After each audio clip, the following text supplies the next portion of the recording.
entire of humanity needs healing, but in my talk today, I want to speak about how as women, we need to stop being strong. Because when we are being strong, we are hiding our pain, we are swallowing our pain, we are not telling our own stories with our own voices.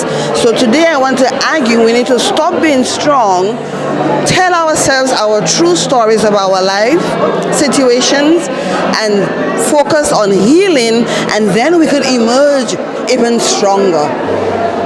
It's difficult to do that? It is difficult because you cannot do it alone. We have been socialized, we have to be strong, we could do many things at the same time, and we have to keto, but it's possible, and there are many ways we can do it.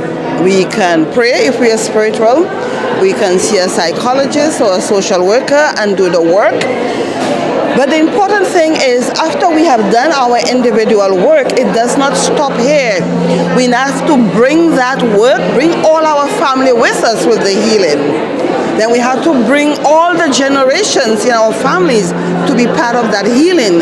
Then we have to bring the whole of the community for that healing. And then we break cycles of trauma, of violence, of rape, and the list goes on.